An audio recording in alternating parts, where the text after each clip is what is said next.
ಕೂಡ ಜ್ಞಾನಕಾಶಿ ಅಕಾಡೆಮಿಗೆ ಸ್ವಾಗತ. ಈ ಒಂದು ಕ್ಲಾಸ್ನಲ್ಲಿ ನಾವು 8ನೇ ತರಗತಿಯ ಅಧ್ಯಾಯ 2 ಜೀವಕೋಶಕ್ಕೆ ಸಂಬಂಧಿಸಿದ ಹಾಗೆ ಒಂದು ನಮ್ಮ ಬರಿಗಣ್ಣಿನಿಂದ ಆಚೆ ಅಂದರೆ ನಮಗೆ ಕಾಣೋದಕ್ಕಿಂತ ಅತಿ ಚಿಕ್ಕದಾದ ವಸ್ತುಗಳು ಕೂಡ ಇರ್ತವೆ, ಕಾಣದೇ ಇರುವಂಥ ದೊಡ್ಡದಾದ ವಸ್ತುಗಳು ಕೂಡ ಇರ್ತವೆ. ನಮ್ಮ ಬರಿಗಣ್ಣಿನಿಂದ ಆಚೆ ಈ ಒಂದು ಚಾಪ್ಟರ್ಗೆ ಸಂಬಂಧಿಸಿದಾಗೆ 8ನೇ ತರಗತಿಯ ಅಧ್ಯಾಯ 2 ಇದಕ್ಕೆ ಸಂಬಂಧಿಸಿದಾಗೆ ನಾವು ಮಲ್ಟಿಪಲ್ ಚಾಯ್ಸ್ ಕ್ವಶನ್ಸನ್ನು ಡಿಸ್ಕಸ್ ಮಾಡ್ತಾ ಇದ್ದೀವಿ. ಸೊ ಈಗ GPSTR ಎಕ್ಸಾಮ್ ಪ್ಯಾಟರ್ನ್ ಚೇಂಜ್ ಆಗಿರುವಂಥದ್ದು ನಮಗೆಲ್ಲರಿಗೂ ಕೂಡ ಗೊತ್ತಿರುತ್ತೆ. ಡಿಸ್ಕ್ರಿಪ್ಟಿವ್ ಅನ್ನುವಂಥದ್ದು ಹೋಗಿ ಈಗ ಮಲ್ಟಿಪಲ್ ಚಾಯ್ಸ್ ಕ್ವಶನ್ಸ್ ಓದ್ಕೊಂಡಿದೆ. ಜೊತೆಗೆ 6th 7th 8th ಏನಾಗಿದೆ ಟೆಕ್ಸ್ಟ್ ಬುಕ್ ಕೂಡ ಚೇಂಜ್ ಆಗಿರುವಂಥದ್ದನ್ನು ನಾವು ಗಮನಿಸ್ತೀವಿ. ಅದರ ಅಂಗವಾಗಿ ನಾವು ಅಪ್ ಟು ಬೇಸಿಕ್ಕಿಂದ ಈ ನ್ಯೂ ಸಿಲೆಬಸನ್ನು ನೋಡ್ಕೋಬೇಕಾಗತ್ತೆ. ಸೊ ಅದಕ್ಕಾಗಿ ಈ ಒಂದು ವಿಡಿಯೋನ ನೀವು ಮೊದಲ ಬಾರಿಗೆ ನೋಡ್ತಾ ಇದ್ದರೆ ದಯವಿಟ್ಟು ಸಬ್ಸ್ಕ್ರೈಬ್ ಮಾಡ್ಕೊಳ್ಳಿ. ಈ ಒಂದು ಚಾನಲಲ್ಲಿ TET JPSTR ಮತ್ತು HSTR ಕ್ವಶನ್ಸ್ ಪೇಪರ್ಗಳು ಕೂಡ ಅಪ್ಲೋಡ್ ಅಲ್ಲಿ ಮಾಡಿರ್ತೀವಿ. ಯಾರಿಗೆಲ್ಲ ಇಂಟ್ರೆಸ್ಟ್ ಇದೆ ಹೋಗಿ ನೀವು ಪ್ಲೇಲಿಸ್ಟಲ್ಲಿ ಹೋಗಿ ಚೆಕ್ ಮಾಡಿ ನೋಡ್ಬೋದು. 8ನೇ ತರಗತಿಯ ಅಧ್ಯಾಯ 2 ಬರಿಗಣ್ಣಿನಿಂದ ಆಚೆ ಈ ಒಂದು ಚಾಪ್ಟರ್ಗೆ ಸಂಬಂಧಿಸಿದ ಹಾಗೆ ನಾವು ಮಲ್ಟಿಪಲ್ ಚಾಯ್ಸ್ ಕ್ವಶನ್ಸ್ಗಳನ್ನು ನೋಡ್ತಾ ಹೋಗೋಣ. ಸಬ್ಸ್ಕ್ರೈಬ್ ಮಾಡದೆ ನೋಡ್ತಾ ಇದ್ದರೆ ದಯವಿಟ್ಟು ಸಬ್ಸ್ಕ್ರೈಬ್ ಮಾಡ್ಕೊಳ್ಳಿ. ಮೊದಲನೇ ಪ್ರಶ್ನೆ ಈ ರೀತಿಯಾಗಿದೆ: ಜೀವಕೋಶವನ್ನು ಮೊದಲು ಕಂಡುಹಿಡಿದವರು ಯಾರು? ಸೊ ಬೇಸಿಕ್ಕಿಂದಲೇ ನಾವು ನೋಡ್ತಾ ಹೋಗೋಣ. ಮೊದಲನೇದಾಗಿ ಸೊ ಈಸಿ ಕ್ವಶನ್ ಅನಿಸಿದ್ರು ಕೂಡ ಕೆಲವೊಂದಿಷ್ಟು ನಮಗೆ ಗೊತ್ತಿಲ್ಲದಿರುವಂಥ ವಿಷಯಗಳು ಕೂಡ ಅಪ್ಲೋಡ್ ಆಗಿರ್ತವೆ ಟೆಕ್ಸ್ಟ್ ಬುಕ್ಕಲ್ಲಿ. ಆದ್ದರಿಂದ ಎಲ್ಲ ಒಂದು ಸಿಲೆಬಸ್ ಕಂಪ್ಲೀಟಾಗಿ ಕವರ್ ಮಾಡಿ ನಾವು ಈ ಒಂದು ಮಲ್ಟಿಪಲ್ ಚಾಯ್ಸ್ ಕ್ವಶನ್ಸನ್ನು ರೆಡಿ ಮಾಡಿರ್ತಕ್ಕಂಥದ್ದು. ಸೊ ಜೀವಕೋಶವನ್ನು ಮೊದಲು ಕಂಡುಹಿಡಿದವರು ಯಾರಪ್ಪ ಅಂದರೆ Leeuwenhoek, Robert Hooke, Darwin, Newton. So ಎಂತಕ್ಕಂಥದ್ದು ಇದೆ. ಲಿವನ್ ಹುಕ್ ಅಂತಕ್ಕವರು ಅಲ್ಲ, ರಾಬರ್ಟ್ ಹುಕ್ ಅಂತಕ್ಕವರು ಜೀವಕೋಶವನ್ನು ಮೊದಲ ಬಾರಿಗೆ ಕಂಡುಹಿಡಿತಾರೆ. ಡಾರ್ವಿನ್ ಅವರು ಜೆನೆಟಿಕ್ ಎವಾಲ್ಯೂಷನ್ ಆ ಒಂದು ಚಾಪ್ಟರಲ್ಲಿ ಬರ್ತಕ್ಕಂಥದ್ದು. ನ್ಯೂಟನ್ ಎನ್ನುವಂಥದ್ದು ಇದು ಗ್ರಾವಿಟೇಷನಲ್ ಥಿಯರಿ ಈ ಒಂದು ಅಧ್ಯಾಯಕ್ಕೆ ಸಂಬಂಧಿಸಿದಾಗಿರುತ್ತೆ. ಸೊ ರಾಬರ್ಟ್ ಹುಕ್ ಅಂತಕ್ಕಂಥವ್ರು ಜೀವಕೋಶವನ್ನು ಕಂಡುಹಿಡಿತಾರೆ. ಡಾರ್ವಿನ್ ಸಿದ್ಧಾಂತ ಅಂತಂದರೆ ಇದು ಎವಾಲ್ಯೂಷನ್, ಜೆನೆಟಿಕ್ ಎವಾಲ್ಯೂಷನ್. ಡಾರ್ವಿನ್ ಸಿದ್ಧಾಂತ ಅಂತಂದರೆ ಇದು ಎವಾಲ್ಯೂಷನ್ ಥಿಯರಿಯಲ್ಲಿ ಬರ್ತಕ್ಕಂಥದ್ದು. ಸೊ ನ್ಯೂಟನ್ ಇದು ಫಿಸಿಕ್ಸ್ಗೆ ಸಂಬಂಧಿಸಿದಾಗಿ. ರಾಬರ್ಟ್ ಹುಕ್ ಅಂತಕ್ಕಂಥದ್ದು ಸರಿಯಾದ ಉತ್ತರ. ಸೊ 360 ಡಿಗ್ರಿ ಅನಲೈಸಸ್ ಒಂದು ಮಾಡ್ಕೋಬೋಣ, ಯಾಕೆ ಸರಿ ಯಾಕೆ ತಪ್ಪು ಅಂತ. ರಾಬರ್ಟ್ ಹುಕ್ ಜೀವಕೋಶವನ್ನು ಯಾವ ವಸ್ತುವಿನಲ್ಲಿ ಮೊದಲ ಬಾರಿಗೆ ಕಂಡುಹಿಡಿತಾರೆ? ಇದನ್ನು ಕಾರ್ಕ್ ಎಂಬುದರ ವಸ್ತುವಿನಲ್ಲಿ ಮೊದಲ ಬಾರಿಗೆ ಜೀವಕೋಶವನ್ನು ಕಂಡುಹಿಡಿತಾರೆ. ಸೊ ಈರುಳ್ಳಿಯ ಪದರಿನಲ್ಲಿ ನಾವು ಎಕ್ಸ್ಪೆರಿಮೆಂಟ್ ಮಾಡಲಿಕ್ಕೆ ಈರುಳ್ಳಿಯ ತೆಳುವಾದ ಭಾಗವನ್ನು ಎಕ್ಸ್ಪೆರಿಮೆಂಟ್ ಮಾಡಲಿಕ್ಕೆ ಯೂಸ್ ಮಾಡ್ತೀವಿ. ಸೊ ಅದರ ಭಾಗವಾಗಿ ಮುಂದೆ ರಕ್ತ ಎಲೆಗಳನ್ನು ಕಾಂಪೌಂಡ್ ಮೈಕ್ರೋಸ್ಕೋಪಲ್ಲಿ ನಾವು ಇದನ್ನು ನೋಡ್ತೀವಿ. ಜೀವಿಯ ರಚನೆ ಮತ್ತು ಕಾರ್ಯದ ಮೂಲ ಘಟಕ ಯಾವುದಾಗಿರುತ್ತೆ ಅಂದರೆ ಅದು ಜೀವಕೋಶ ಆಗಿರುತ್ತೆ. ಜೀವಕೋಶದ ಡೆಫಿನೇಷನನ್ನು ನೋಡಿದರೆ ಜೀವಿಯ ರಚನಾತ್ಮಕ ಕಾರ್ಯನಿರ್ವಾಹಕ ಮೂಲ ಘಟಕಕ್ಕೆ ನಾವು ಜೀವಕೋಶ ಅಂಥೇಳಿ ಕರಿತೀವಿ. ಸರಿಯಾದ ಉತ್ತರ ಆಪ್ಷನ್ ಸಿ ಆಗಿರುತ್ತೆ. ಹಲವಾರು ಜೀವಕೋಶಗಳು ಕೂಡ ಏನಾಗುತ್ತೆ ಅಂದರೆ ಅಂಗಾಂಗ ಆಗುತ್ತೆ. ಹಲವಾರು ಅಂಗಗಳು ಕೂಡಿ ಅಂಗವ್ಯವಸ್ಥೆ ಆಗುತ್ತೆ. ಹಲವಾರು ಅಂಗಾಂಗಗಳು ಕೂಡಿ ಏನಾಗುತ್ತೆ ಜೀವಕೋಶ ಇರುವಂಥದ್ದು ಅಂಗ ಆಗುತ್ತೆ. ಜೀವಕೋಶ ಇರುವಂಥದ್ದು ಅಂಗ ಇರುವಂಥದ್ದು ಅಂಗಾಂಗ ಇರುವಂಥದ್ದು ಅಂಗವ್ಯವಸ್ಥೆ ಆಗುತ್ತೆ. ಇದನ್ನು ಸ್ಟೆಪ್ಪನ್ನು ನೀವು ನೆನ್ಪಿಟ್ಕೋಬೋದು. ಸರಿಯಾದ ಕ್ರಮದಲ್ಲಿ ಜೋಡಿಸಿ ಅಂತ ಕೂಡ ಕೇಳ್ಬೋದು. ಹಾಗಾಗಿ ಜೀವಕೋಶ, ಅಂಗಾಂಶ, ಅಂಗವ್ಯವಸ್ಥೆ ಅಂತಕ್ಕಂಥದ್ದು ಸರಿಯಾದ ಕ್ರಮ ಆಗಿರುತ್ತೆ. ಜೀವಕೋಶನ ಅಧ್ಯಯನ ಮಾಡಲು ಬಳಸುವಂಥ ಸಾಧನ ಯಾವುದಪ್ಪ ಅಂದರೆ ಸೂಕ್ಷ್ಮದರ್ಶಕ ಆಗಿರುತ್ತೆ. ದೂರದರ್ಶಕ ಅಂದರೆ ಇದು ಟಿವಿ ಆಗಿರುತ್ತೆ. ದೂರವಾಣಿ ಅಂತಂದರೆ ಟೆಲಿಫೋನ್ ಆಗಿರುತ್ತೆ. ತೂಕದ ಯಂತ್ರ ಅಂದರೆ ಇದನ್ನು ತೂಕ ಮಾಡಲಿಕ್ಕೆ ಯೂಸ್ ಮಾಡ್ತೀವಿ. ಸೂಕ್ಷ್ಮದರ್ಶಕ ಅನ್ನುವಂಥದ್ದು ಜೀವಕೋಶದ ಅಧ್ಯಯನ ಮಾಡಲಿಕ್ಕೆ ಸಹಾಯವಾಗುವಂಥ ಒಂದು ಯಂತ್ರ ಆಗಿರುತ್ತೆ. ಸರಳ ಸೂಕ್ಷ್ಮ ದರ್ಶಕದಲ್ಲಿ ಯಾವುದು ಇರುತ್ತದೆ? ಈ ಕೆಳಗೆ ಆಪ್ಷನ್ ಕೊಟ್ಟಿದ್ದಾರೆ, ಇದರಲ್ಲಿ ಏನೇನಿರುತ್ತೆ ಅಂತ ಕೇಳ್ತಾ ಇದ್ದಾರೆ. ಇಲ್ಲಿ 2 ಲೆನ್ಸ್ ಇರುತ್ತದೆ ಅಥವಾ 1 ಲೆನ್ಸ್ ಅಥವಾ 3 ಲೆನ್ಸ್ ಇರೋದಿಲ್ಲ. ಸೊ ಅಬ್ವಿಯಸ್ಲಿ ಸೂಕ್ಷ್ಮದರ್ಶಕ ಅನ್ನುವಂಥದ್ದು ಲೆನ್ಸ್ ಮೇಲೇ ವರ್ಕ್ ಮಾಡುತ್ತೆ. ಆದರೆ ಎಷ್ಟು ಲೆನ್ಸ್ ಇರ್ತವೆ ಅಂತಕ್ಕಂಥದ್ದು ಇಂಪಾರ್ಟೆಂಟ್ ಆಗಿರುತ್ತೆ. ಸೊ ಇಲ್ಲಿ ಎಷ್ಟು 1 ಲೆನ್ಸ್ ಇರುತ್ತೆ. ಸೊ ಇದು 1 ಲೆನ್ಸ್ 2 ಲೆನ್ಸ್ ಎಲ್ಲಿ ಕಂಡು ಬರುತ್ತೆ ಅಂದರೆ ಮ್ಯಾಗ್ನಿಫೈಯಿಂಗ್ ಪವರ್ ಅಂದರೆ ಕ್ಲಾಸ್ 11th ಫಿಸಿಕ್ಸಲ್ಲಿ ಇದು ನಮಗೆ ಗೊತ್ತಾಗುತ್ತೆ ಯಾವ ರೀತಿಯಾಗಿ ಮ್ಯಾಗ್ನಿಫಿಕೇಷನ್ ಮೈಕ್ರೋಸ್ಕೋಪ್, ಟೆಲಿಸ್ಕೋಪ್ ಅಂತ ಹೇಳಿ ಅದನ್ನು ಸ್ಟಡಿ ಮಾಡ್ತೀವಿ. ಸೊ ಅದರಲ್ಲಿ ನಮಗೆ ಗೊತ್ತಾಗುತ್ತೆ. ಸರಳ ಸೂಕ್ಷ್ಮದರ್ಶಕದಲ್ಲಿ 1 ಲೆನ್ಸ್ ಇರುವಂಥದ್ದು. ಕಾಂಪೌಂಡ್ ಮೈಕ್ರೋಸ್ಕೋಪಲ್ಲಿ 2 ಲೆನ್ಸ್ಗಳು ಇರ್ತವೆ. ಸಂಯುಕ್ತ ಸೂಕ್ಷ್ಮದರ್ಶಕದಲ್ಲಿ ಎಷ್ಟು ಲೆನ್ಸ್ಗಳು ಇರ್ತವಂತೆ ಅದನ್ನು ಪ್ರಶ್ನೆಯಲ್ಲಿ ಕೇಳಿದ್ದಾರೆ. ಸೊ ಇಲ್ಲಿ 2 ಲೆನ್ಸ್ಗಳಿರ್ತವೆ. ನೆಕ್ಸ್ಟು ಲಿವನ್ ಹುಕ್ ಯಾವ ಸಾಧನವನ್ನು ಅಭಿವೃದ್ಧಿಪಡಿಸಿದರು? ಅಂದರೆ ಲಿಬನೂಕರುವಂಥರು ಜೀವಕೋಶವನ್ನು ಅಧ್ಯಯನ ಮಾಡಿರೋದ್ರಿಂದ ಇವರು ಸರಳ ಸೂಕ್ಷ್ಮದರ್ಶಕವನ್ನು ಏನು ಮಾಡಿದ್ದಾರೆ, ಅಭಿವೃದ್ಧಿಯನ್ನು ಪಡಿಸ್ತಾರೆ. ಕಂಪ್ಯೂಟರನ್ನು ಕಂಡುಹಿಡಿದವರು ಚಾರ್ಲ್ಸ್ ಬ್ಯಾಬೇಜು. ದೂರದರ್ಶಕ ಮತ್ತು ಕ್ಯಾಮ್ರಾವನ್ನು ಕಂಡುಹಿಡಿದವರು ಯಾರು ಎನ್ನುವಂಥದ್ದನ್ನು ನೀವು ಕಮೆಂಟ್ ಬಾಕ್ಸಲ್ಲಿ ತಿಳಿಸಿ. ಜೀವಕೋಶಗಳನ್ನು ಸಾಮಾನ್ಯವಾಗಿ ನೋಡಲು ಯಾವ ಸಾಧನವನ್ನು ಬಳಸ್ತೀವಿ? ಸೂಕ್ಷ್ಮದರ್ಶಕವನ್ನು ಬಳಸ್ತೀವಿ.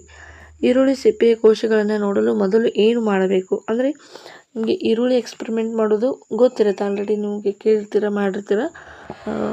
ಫಸ್ಟ್ ಸ್ಟ್ಯಾಂಡರ್ಡ್ ಬಯಾಲಜಿಯಲ್ಲಿ ಇದು ಮೊದಲು ಎಕ್ಸ್ಪರಿಮೆಂಟ್ ಆಗಿರುತ್ತೆ. ಸೊ ಈರುಳ್ಳಿ ಸಿಪ್ಪೆ ಜೀವಕೋಶಗಳನ್ನು ನೋಡಲಿಕ್ಕೆ ಏನು ಮಾಡ್ತೀರಿ ಅಂತಕ್ಕಂಥದ್ದು ಪ್ರಶ್ನೆ ಇದೆ. ಸೊ ಇದು 8th ಸ್ಟ್ಯಾಂಡರ್ಡಲ್ಲಿ ಈಗ ಬಂದಿದೆ. ಓಕೆ, ಈರುಳ್ಳಿ ಸಿಪ್ಪೆಯ ಕೋಶಗಳಂದರೆ ಈರುಳ್ಳಿ 2 ಪದರಗಳಿರ್ತವೆ. ಅದರ ಮಧ್ಯಭಾಗದಲ್ಲಿ ಒಂದು ಪೇಪರ್ ಟೈಪ್ ತೆಳುವಾದ ಒಂದು ಪದರ ಇರುತ್ತೆ. ಆ ಒಂದು ಪದರವನ್ನು ತೆಗೆದುಕೊಂಡು ಮೊದಲಿಗೆ ಏನು ಮಾಡ್ತಾರಪ್ಪ ಅಂದರೆ ಅದಕ್ಕೆ ಬಣ್ಣವನ್ನು ಹಾಕ್ತಾರೆ. ಓಕೆ, ಅದನ್ನು ಬಿಸಿ ಮಾಡೋದಿಲ್ಲ. ಬಿಸಿ ಮಾಡಿದಾಗ ಏನಾಗುತ್ತೆ ಅಂದರೆ ಈರುಳ್ಳಿ ಜೀವಕೋಶಗಳು ಎಲ್ಲ ನೀರಿನ ಅಂಶವನ್ನು ಕಳೆದುಕೊಂಡು ಅವು ಏನಾಗುತ್ತೆ, ಸ್ಪಷ್ಟವಾಗಿ ಜೀವಕೋಶ ಕಾಣಿಸೋದಿಲ್ಲ. ಹಾಗಾಗಿ ಬಿಸಿ ಮಾಡೋದು ತಪ್ಪಾಗಿರುತ್ತೆ. ಒಣಗಿಸಿದರೂ ಕೂಡ ಅದು ಏನಾಗುತ್ತೆ ಅಂದರೆ ಅಲ್ಲಿಂದ ಜೀವಕೋಶಗಳು ನೀರಿನ ಅಂಶ ಏನಾಗ್ತವೆ, ಕಳೆದುಕೊಂಡು ಹೋಗ್ತವೆ. ಕತ್ತರಿಸಿದ್ರು ಕೂಡ ಇಲ್ಲಿ ಏನಾಗುತ್ತೆ, ಎಷ್ಟೇ ಕತ್ತರಿಸಿದ್ರು ಕೂಡ ನಮಗೆ 2 ಜೀವಕೋಶ ಸ್ವಲ್ಪ ಪ್ರಮಾಣದಲ್ಲಿ ಮಾತ್ರ ಅವಕಾಶ ಇರೋದ್ರಿಂದ ನಾವು ಸೆಲ್ಗಳನ್ನು ಕಟ್ ಮಾಡಲಿಕ್ಕೆ ಸಾಧ್ಯ ಇಲ್ಲ. ಅದು part of any onion part we have to cut. ಆದರೆ ಇದನ್ನು ಸೆಲ್ಸ್ಗಳನ್ನು ನಾವು ಕಟ್ ಮಾಡಲಿಕ್ಕೆ ಸಾಧ್ಯ ಇಲ್ಲ. ಹಾಗಾಗಿ ನೀವು ಈ ಒಂದು ಆಪ್ಷನ್ ಥ್ರೋ ನೀವು ಹೋಗಿ ಏನು ಮಾಡ್ಬೋದು, ಆನ್ಸರನ್ನು ಗೊತ್ತಿಲ್ಲದೆ ಇದ್ದರೂ ಕೂಡ ಆನ್ಸರನ್ನು ಮಾಡ್ಬೋದು. ಮೊದಲಿಗೆ ಏನು ಮಾಡ್ತಾರೆ, ಬಣ್ಣವನ್ನು ಹಾಕ್ತಾರೆ. ಹಾಗಾದರೆ ಈರುಳ್ಳಿಯಲ್ಲಿರುವಂಥ ಜೀವಕೋಶವನ್ನು ನೋಡಲಿಕ್ಕೆ ಸಾಮಾನ್ಯವಾಗಿ ಬಳಸುವಂಥ ಬಣ್ಣ ಯಾವುದು?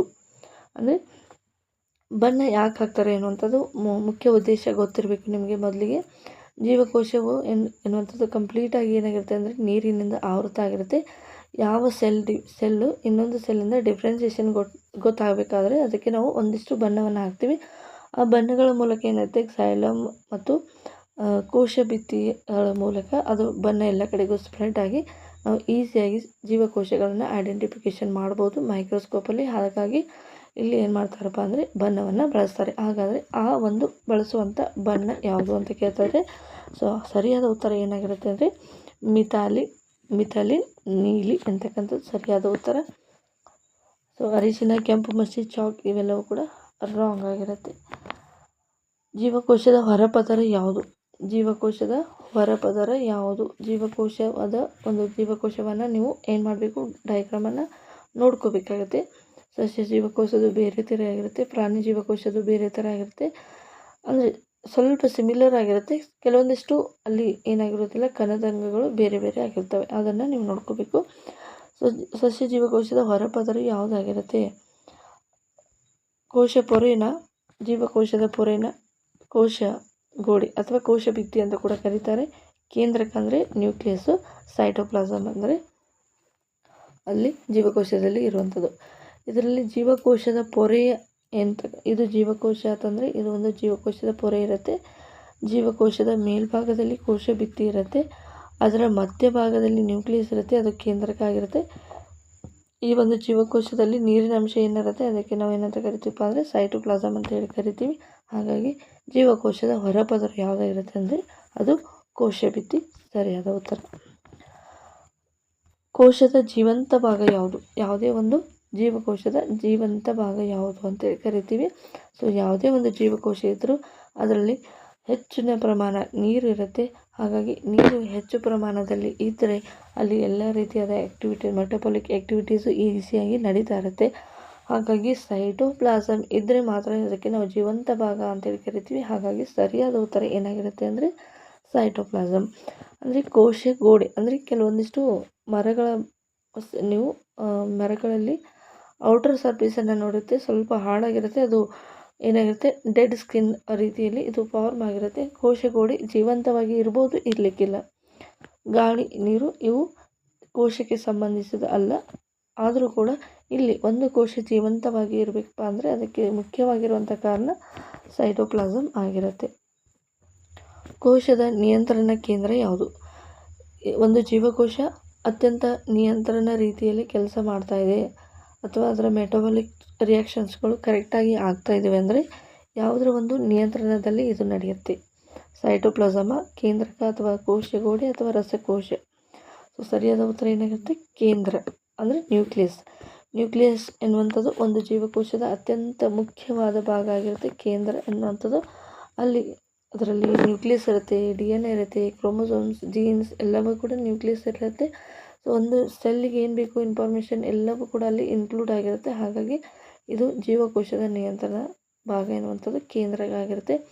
ಸೊ ಯಾವುದೇ ಒಂದು ಇನ್ಫಾರ್ಮೇಷನ್ ಬೇಕಾದರೂ mRNA, tRNA ಈ ರೀತಿಯಾಗಿ ಮೆಸೆಂಜರ್ RNA, ಟ್ರಾನ್ಸ್ಫಾರ್ಮರ್ RNA ಇದೆಲ್ಲವೂ ಕೂಡ mRNA, DNA ಇವೆಲ್ಲವೂ ನಡೆಯುವಂಥ ಕೆಲಸ ಎಲ್ಲಾಗಿರುತ್ತೆ ಅಂದರೆ ನ್ಯೂಕ್ಲಿಯಸ್ ಮತ್ತು ಸೈಟೋಪ್ಲಾಸಮಲ್ಲಿ ಇರುತ್ತೆ. ಹಾಗಾಗಿ ಮೊದಲ ನಿಯಂತ್ರಣ ಭಾಗ ಎನ್ನುವಂಥದ್ದು ಅದು ಕೇಂದ್ರಕ ಆಗಿರುತ್ತೆ.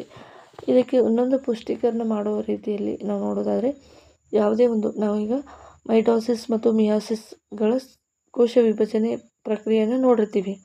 ಈ ಕೋಶ ವಿಭಜನೆ ಪ್ರಕ್ರಿಯೆ ನಡಿಬೇಕಪ್ಪ ಅಂದರೆ ಅದು ಮೊದಲಿಗೆ ಎಲ್ಲಿ ನಡೆಯುತ್ತೆ? ಹಾಗೆ ನಡೆಯುತ್ತೆ ಅಂದರೆ ಮೊದಲು ಜೀವಕೋಶದ ಕೇಂದ್ರ ಭಾಗದಲ್ಲಿ ನ್ಯೂಕ್ಲಿಯಸ್ ವಿಭಜನೆ ಆಗುತ್ತೆ, ನಂತರ ಕೋಶದ ವಿಭಜನೆ ಆಗುತ್ತೆ. ಇದನ್ನು ನಾವು ಸಾಮಾನ್ಯವಾಗಿ ನೋಡಿರ್ತೀವಿ. ಸೊ ಕೇಂದ್ರ ಭಾಗದಲ್ಲಿ ಈ ಒಂದು ಕೋಶದ ವಿಭಜನೆ ಜೀವಿಯ ಬೆಳವಣಿಗೆಗೆ ಇದು ನಿಯಂತ್ರಣ ಆಗಿರುತ್ತೆ. ಹಾಗಾಗಿ ಎಲ್ಲ ಮೆಟಬಾಲಿಕ್ ಆ್ಯಕ್ಟಿವಿಟೀಸ್ಗಳು ನ್ಯೂಕ್ಲಿಯಸ್ ಮೂಲಕ ನಡೆಯುತ್ತೆ. ಆಪ್ಷನ್ ಬಿ ಇಲ್ಲಿ ಸರಿಯಾದ ಉತ್ತರ. ನೆಕ್ಸ್ಟ್, ಪ್ರಾಣಿ ಕೋಶದಲ್ಲಿ ಇಲ್ಲದ ರಚನೆ ಯಾವುದು? ಇದು ಪ್ರಾಣಿ ಜೀವಕೋಶದಲ್ಲಿ ಯಾವುದಿಲ್ಲ ಅಂತ ಕೇಳ್ತಾ ಇದ್ದಾರೆ. ನ್ಯೂಕ್ಲಿಯಸ್ ಇರಲ್ವಾ, ಸೈಟೋಪ್ಲಾಸಮ್ ಅಥವಾ ಕೋಶಗೋಡೆ ಅಥವಾ ಜೀವಕೋಶ ಪೊರೆ ಯಾವುದಿರೋದಿಲ್ಲ. ಆಪ್ಷನ್ ಸಿ ಸರಿಯಾದ ಉತ್ತರ. ಇಲ್ಲಿ ಪ್ರಾಣಿ ಜೀವಕೋಶದಲ್ಲಿ ಯಾವುದೇ ಏನಾಗಿರೋದಿಲ್ಲ, ಹಾರ್ಡ್ ಮಟೀರಿಯಲ್ ಇರೋದಿಲ್ಲ. ಅಂದರೆ ನೀವು ಒಂದು ಮರದ ತೊಗಟೆಯನ್ನು ನೋಡಿದಾಗ ಅದು ಸ್ವಲ್ಪ ಹಾರ್ಡಾಗಿರುತ್ತೆ, ಅದನ್ನು ನೀವು ಎಸೆದ್ರೂ ಕೂಡ ಅಲ್ಲಿ ಯಾವುದೇ ಒಂದು ಸಸ್ಯದ ಭಾಗಕ್ಕೆ ಹಾನಿ ಆಗೋದಿಲ್ಲ. ಇದು ಕೋಶ ಭಿತ್ತಿ ಆಗಿರುತ್ತೆ, ಹಾರ್ಡ್ ಸರ್ಫೇಸ್ ಆಗಿರುತ್ತೆ. ನ್ಯೂಕ್ಲಿಯಸ್ ಪ್ರಾಣಿ ಜೀವಕೋಶದಲ್ಲಿ ಇರುತ್ತೆ, ಸೈಟೋಪ್ಲಾಸಮ್ ಪ್ರಾಣಿ ಜೀವಕೋಶದಲ್ಲಿ ಇರುತ್ತೆ, ಕೋಶ ಪೊರೆ ಕೂಡ ಏನಾಗುತ್ತೆ ಪ್ರಾಣಿ ಜೀವಕೋಶದಲ್ಲಿ ಇರುತ್ತೆ. ಆದರೆ ಕೋಶ ಭಿತ್ತಿ ಅಂತಕ್ಕಂಥದ್ದು ಇರೋದಿಲ್ಲ. ಸಸ್ಯ ಜೀವಕೋಶದ ಆಕಾರ ಸಾಮಾನ್ಯವಾಗಿ ಹೇಗಿರುತ್ತದೆ?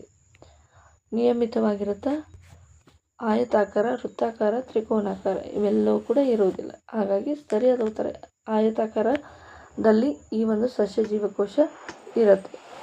ಆದರೆ ಪ್ರಾಣಿ ಜೀವಕೋಶದಲ್ಲಿ ಏನಾಗಿರುತ್ತೆ ಅಂದರೆ ಅನಿಯಮಿತವಾಗಿರ್ತವೆ. ಅನಿಯಮಿತ ಅಂದರೆ ಸ್ಕಿನ್ ಸೆಲ್ಸ್ಗಳು ಬೇರೆ ರೀತಿಯಾಗಿರ್ತವೆ, ಸಣ್ಣ ಕಲ್ಲಿನ ಸೆಲ್ಗಳು ಬೇರೆ ರೀತಿಯಾಗಿರ್ತವೆ, ಜಠರದಲ್ಲಿರುವಂಥ ಜೀವಕೋಶಗಳು ಬೇರೆ ಬೇರೆಯಾಗಿರ್ತವೆ. ಹಾಗಾಗಿ ಪ್ರಾಣಿ ಜೀವಕೋಶದ ಆಕಾರಗಳು ಅನಿಯಮಿತವಾಗಿರ್ತವೆ ಮತ್ತು ಸಸ್ಯ ಜೀವಕೋಶದ ಆಕಾರವು ಏನಾಗಿರುತ್ತೆ ಅಂದರೆ ಆಯತಾಕಾರದಲ್ಲಿ ಇರುತ್ತೆ.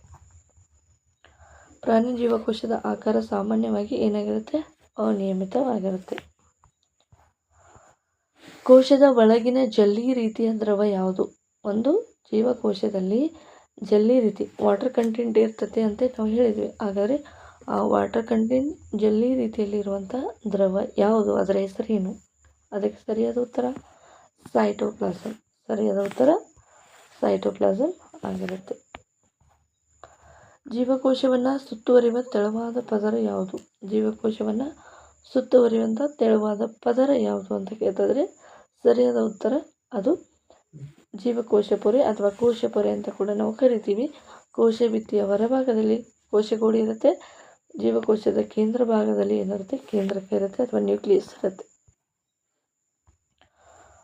ಸೂಕ್ಷ್ಮದರ್ಶಕದಲ್ಲಿ ವಸ್ತುವನ್ನು ಸ್ಪಷ್ಟವಾಗಿ ನೋಡಲು ಯಾವ ಭಾಗ ಸಹಾಯ ಮಾಡುತ್ತೆ? ನಾವು ಯಾವುದೇ ಒಂದು ಸೂಕ್ಷ್ಮವಾದ ವಸ್ತುಗಳನ್ನು ಸೂಕ್ಷ್ಮದರ್ಶಕದಲ್ಲಿ ನೋಡ್ತೀವಿ ಅಂತ ಹೇಳಿ ಗೊತ್ತಾಯಿತು.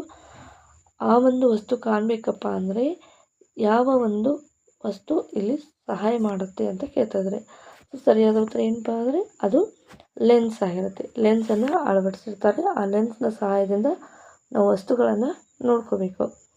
ಸಸ್ಯ ಜೀವಕೋಶದಲ್ಲಿ ಕೋಶಗೋಡೆಯ ಮುಖ್ಯ ಕಾರ್ಯವೇನು? ಸಸ್ಯ ಜೀವಕೋಶದಲ್ಲಿ ಕೋಶ ಭಿತ್ತಿ, ಕೋಶಗೋಡೆ ಅಥವಾ ಕೋಶ ಭಿತ್ತಿ ಅಂತ ಕೂಡ ಕರಿತೀವಿ. ಇದರ ಒಂದು ಮುಖ್ಯವಾದ ಕಾರ್ಯ ಏನಪ್ಪ ಅಂದರೆ ಅದು ಈ ಒಂದು ಸಸ್ಯಕ್ಕೆ ಬೇಕಾಗಿರುವಂತಹ ರಕ್ಷಣೆಯನ್ನು ನೀಡ್ತಕ್ಕಂಥದ್ದು ಆಗಿರುತ್ತೆ.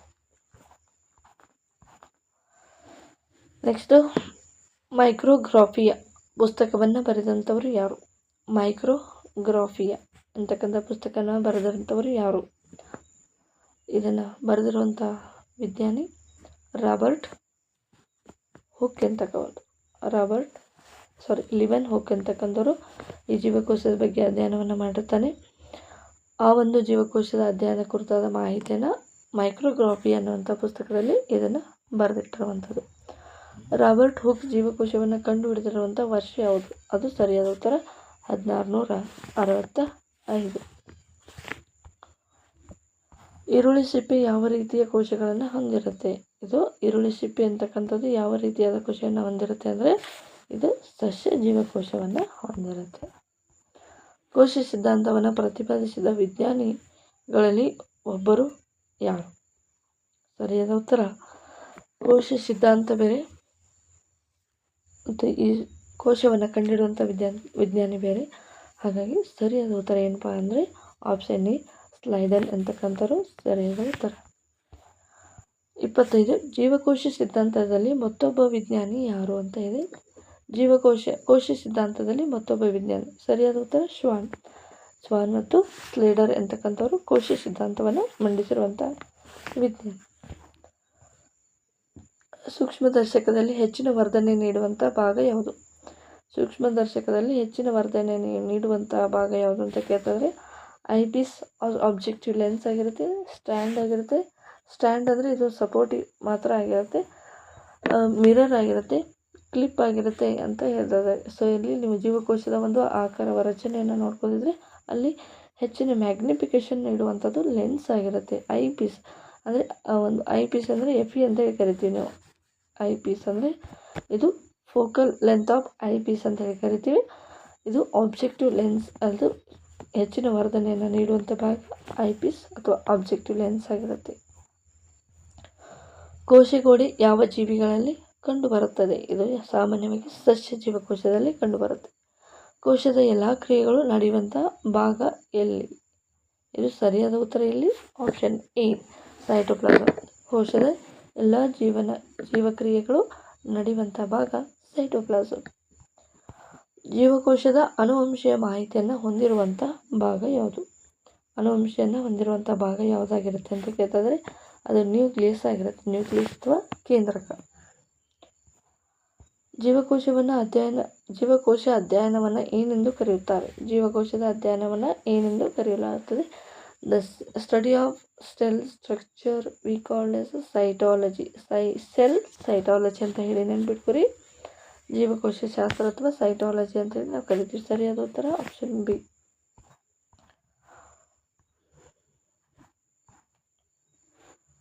ಒಂದೇ ಕಾರ್ಯ ಮಾಡುವ ಜೀವಕೋಶಗಳ ಗುಂಪನ್ನು ಏನೆಂದು ಕರೆಯುತ್ತಾರೆ?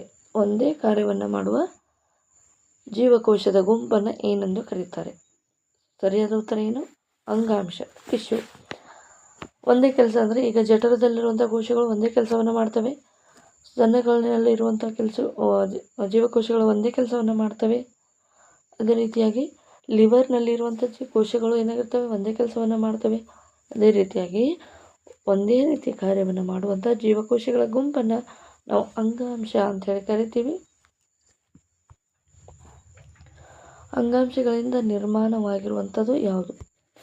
ಜೀವಕೋಶನ ಅಂಗಾಂಶಗಳಿಂದ ನಿರ್ಮಾಣ ಆಗಿರುವಂಥದ್ದು ಅಂಗ ಜೀವಿ ಕೇಂದ್ರಕ. ಅಂಗ ಜೀವಿ ಕೇಂದ್ರಕ. ಸರಿಯಾದ ಉತ್ತರ ಅಂಗ. ಮೊದಲಿಗೆ ಸೆಲ್ ಆಗುತ್ತೆ ಅಂತ ಹೇಳಿದೆ ನಿಮಗೆ. ಸೆಲ್ ಇರುವಂಥದ್ದು ಅಂಗ ಇರುವಂಥದ್ದು ಅಂಗಾಂಗ ಇರುವಂಥದ್ದು ಅಂಗ ವ್ಯವಸ್ಥೆ ಅಂತಕ್ಕಂಥದ್ದು ನಿಮಗೆ ಗೊತ್ತಿರಬೇಕು. ಅಂಗಗಳಿಂದ ನಿರ್ಮಾಣವಾಗಿರುವಂಥದ್ದು ಯಾವುದು? ಅಂಗಗಳಿಂದ ನಿರ್ಮಾಣ ಆಗಿರುವಂಥದ್ದು ಅಂಗ ವ್ಯವಸ್ಥೆ. ಜೀವಿಯ ರಚನೆಯ ಕ್ರಮವನ್ನು ಬರೀರಿ. ಈ ರೀತಿಯ ಕ್ರಮಗಳನ್ನು ಕೇಳ್ತಾರೆ. ಸೊ ಜೀವಿಯ ರಚನೆ ಕ್ರಮವನ್ನು ಬರೀರಿ ಅಂತ ಕೇಳ್ತಾ ಇದ್ದಾರೆ. ಸೊ ಸರಿಯಾದ ಉತ್ತರ ಏನಾಗುತ್ತೆ? ಮೊದಲಿಗೆ ಜೀವಕೋಶ ಆಗುತ್ತೆ, ನಂತರ ಅಂಗಾಂಶ, ಅಂಗ ವ್ಯವಸ್ಥೆ, ನಂತರ ಜೀವಿ. ಕೋಶ, ಅಂಗಾಂಶ, ಶ ಅಂತ ನೆನ್ಪಿಟ್ಕೋರಿ. ಮೊದಲಿಗೆ ಶ ಅಂತ ಹೇಳಿ ನೆನ್ಪಿಟ್ಕೋರಿ. ಕೋಶ, ಅಂಗಾಂಶ, ಅಂಗ ವ್ಯವಸ್ಥೆ, ಜೀವಿ. ಕೋಶದ ಹೊರಭಾಗವನ್ನು ಆವರಿಸಿರುವ ತೆಳುವಾದ ಪದರ ಯಾವುದು? ಆಲ್ರೆಡಿ ರಿಪೀಟೆಡ್ ಕ್ವಶನ್ ಇದು ಜೀವಕೋಶ ಹೊರೆ. ಸಸ್ಯ ಜೀವಕೋಶದಲ್ಲಿ ಮಾತ್ರ ಕಂಡುಬರುವಂತಹ ರಚನೆ ಯಾವುದು? ಇದು ಕೂಡ ರಿಪೀಟೆಡ್ ಕ್ವಶನ್ ಇದೆ. ಜೀವಕೋಶದಲ್ಲಿರುವ ಅತ್ಯಂತ ರಸಕೋಶದ ಮುಖ್ಯ ಕಾರ್ಯ ಏನು? ಜೀವಕೋಶದಲ್ಲಿ ಅತ್ಯಂತ ದೊಡ್ಡದಾದ ಕೋಶ ಇರುತ್ತೆ, ಅದಕ್ಕೆ ನಾವು ರಸಕೋಶ ಅಂತ ಹೇಳಿ ಕರಿತೀವಿ. ಇದರ ಕಾರ್ಯ ಏನು, ಕೆಲಸ ಏನು ಅಂತ ಕೇಳ್ತದೆ. ಇದರ ಒಂದು ಕೆಲಸ ನೀರು ಮತ್ತು ಆಹಾರಗಳ ಸಂಗ್ರಹಣೆ ಮಾಡ್ತಕ್ಕಂಥದ್ದು. ಹಸಿರು ವರ್ಣದ್ರವ್ಯ ಇರುವಂಥ ಅಂಗಕ ಯಾವುದು?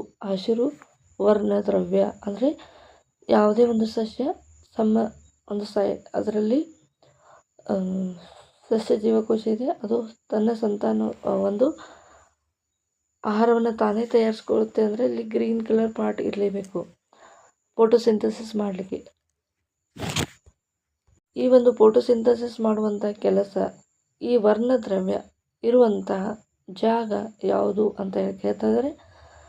ಸೊ ನಿಮಗೆ ಗೊತ್ತಿರುತ್ತೆ, ಮೈಟೋಕಾಂಡ್ರಿಯಾ ಅಂತೂ ಇಲ್ಲ, ಇದು ಶಕ್ತಿ ಉತ್ಪಾದನಾ ಕೇಂದ್ರ ಅಂತ ಕೂಡ ಕರೀತಾರೆ.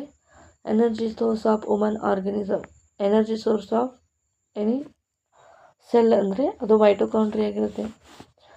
ಕ್ಲೋರೋಪ್ಲಾಸ್ಟ್ ಹಸಿರು ಗಿಡಗಳು ಯಾವಾಗಲೂ ಸಸ್ಯದ ಕಲರು ಗ್ರೀನ್ ಆಗಿರುತ್ತೆ. ಯಾಕಪ್ಪ ಅಂದರೆ ಅದು ಕ್ಲೋರೋಪ್ಲಾಸ್ಟಿಂದ ಅದು ಗ್ರೀನ್ ಆಗಿರುತ್ತೆ. ಕ್ಲೋರೋಪ್ಲಾಸ್ಟ್ನಲ್ಲಿರುವಂಥ ಹಸಿರು ವರ್ಣದ್ರವ್ಯ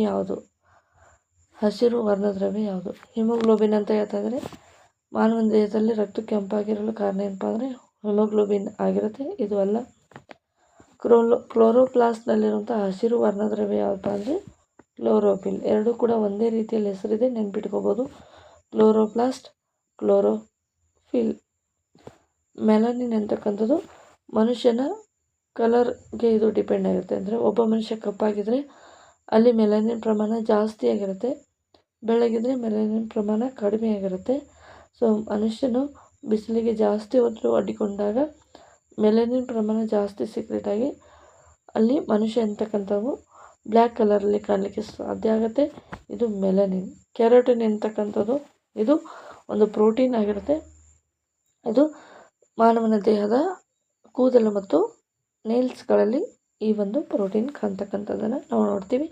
ಕ್ಲೋರೋಪ್ಲಾಸ್ಟ್ನಲ್ಲಿರುವಂಥ ಹಸಿರು ವರ್ಣದ್ರವ್ಯ ಅದು ಕ್ಲೋರೋಫಿಲ್ ಆಗಿರುತ್ತೆ. ಆಹಾರ ತಯಾರಿಕೆ ನಡೆಸುವಾಗ ಕೋಶಾಂಗ ಯಾವುದು ಬೇಕು? ಆಹಾರ ತಯಾರಿಕೆ ಆಗಬೇಕಪ್ಪ ಅಂದರೆ ಮುಖ್ಯವಾಗಿ ಇಲ್ಲಿ ಕ್ಲೋರೋಪ್ಲಾಸ್ಟ್ ಬೇಕು. ದ್ಯುತಿ ಸಂಶ್ಲೇಷಣೆ ಕ್ರಿಯೆ ನಡಿಬೇಕಪ್ಪ ಅಂದರೆ ಕ್ಲೋರೋಪ್ಲಾಸ್ಟ್ ಇರಲೇಬೇಕು. ಸ್ನಾಯು ಜೀವಕೋಶದ ಆಕಾರ ಯಾವ ರೀತಿಯಾಗಿರುತ್ತೆ? ನಕ್ಷತ್ರಾಕಾರ, ಉದ್ದವಾದ ಮತ್ತು ಗೋಳಾಕಾರ, ಘನಾಕಾರ ಯಾವ ರೀತಿಯಲ್ಲಿ ಇರುತ್ತೆ ಈ ಒಂದು ಸ್ನಾಯು ಜೀವಕೋಶ ಅಂತಕ್ಕಂಥದ್ದು? ಇದು ಸರಿಯಾದ ಉತ್ತರ ಉದ್ದವಾಗಿರ್ತವೆ. ಸೊ ಸ್ನಾಯು ಅಂದರೆ ಮಸಲ್ಸ್ಗಳನ್ನು ನೀವು ನೋಡುತ್ತೀರಿ, ಈ ರೀತಿಯಾಗಿ ಮಸಲ್ಸ್ಗಳು ಅರೇಂಜ್ಮೆಂಟ್ ಆಗಿರ್ತವೆ.